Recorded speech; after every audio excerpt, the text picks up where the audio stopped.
खुशी जी बिहार से। महाराज जी, एक चौपाई है हुई है सोई जो राम रचि राखा। महाराज जी, इस पंक्ति के भरोसे सब कुछ भगवान पर छोड़ देना चाहिए या खुद भी कुछ प्रयास करना चाहिए? ये कब चौपाई है? आगे पीछे की बात पढ़ो। भगवान शंकर ने भगवान श्री राम जी को देखा कि हे खग, हे मृग, हे मधुकर श्रेणी, तुम देखी सीता मृग नैनी, ऐसा विलाप कर रहे हैं। हा सीते, हा सीते, हे खग, हे मृग, हे वृक्षावलियो, तुमने हमारी सीता को देखा है क्या?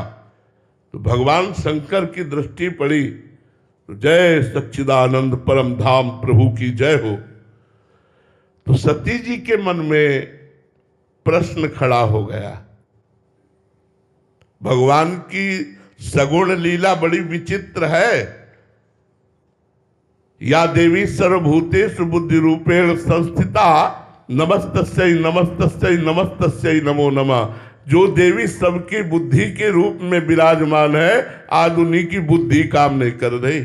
भगवान की लीला देखकर सती जी ने विचार किया कि भगवान शिव सत्य है और सत्य भगवान शिव कह रहे हैं सच्चिदानंद परम धाम की जय हो, और प्रणाम कर रहे हैं। यदि ये सच्चिदानंद परम धाम है तो ये पूछ क्यों रहे हैं हे खग, हे मृग, हे मधुकर श्रेणी, तुम देखी सीता मृग नैनी? दो बातें।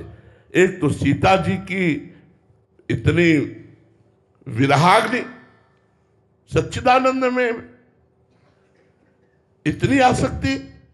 दूसरी कि ये खग मृग पशु पंछियों से पूछ रहे हैं, सर्वज्ञ नहीं है, क्योंकि सच्चिदानंद तत्व तो सर्वज्ञ होता है। इनको पता होना चाहिए सीता कहां है।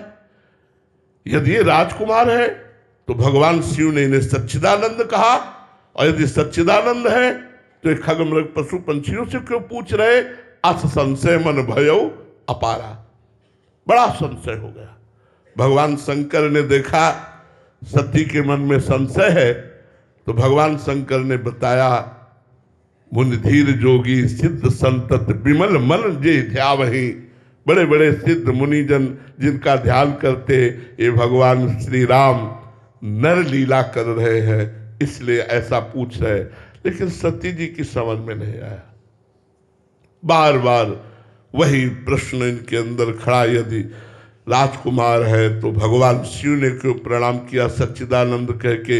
यदि सच्चिदानंद है तो फिर ये खग मृग पशु पंछियों से क्यों पूछ रहे? बहुत प्रकार से समझाया। जब देखा कि इनके मन का संशय ही नहीं जा रहा, तब कहा, जो तुम्हारे मन अति संदेहु तो किन जाय परीक्षा ले हो। अगर तुम्हारे मन में बहुत संदेह है तो तुम परीक्षा ले लो जाकर के, सच्चिदानंद प्रभु है। सती जी परीक्षा के लिए चल पड़ी। जब परीक्षा के लिए चल पड़ी, पूरा भगवान शिव ने उपाय करके देख लिया संशय निवृत्ति के लिए, और नहीं रुकी और परीक्षा के लिए चल पड़ी। तब कहा, होई सोई जो राम रचि राखा, को करी तर्क बढ़ावे साका, अस कही जपन लगे हरिलावा, सती गई जहां प्रभु सुख धामा। तो ये चौपाई हमें क्या सिखाती है कि पहले हम पूरा प्रयास कर ले। हम कायर बन करके बैठ जाए कि होई सोई जो राम रचि रखा, ऐसा नहीं। पूरा प्रयास कर ले, इसके बाद फल की तरफ जब हमारी दृष्टि जाए तब होई सोई जो राम रचि रखा, वही होगा जो भगवान ने रच रखा है। इसमें कायरता नहीं आनी चाहिए कि हम हाथ पे हाथ रखे बैठे हो कह रहे होई सोई जो राम रचि रखा। नहीं, अपने कर्तव्य का पालन करते हैं और फल पर, उसके परिणाम पर होई सोई जो राम रचि रखा। कर्मण्येवाधिकारस्ते मा फलेषु कदाचन।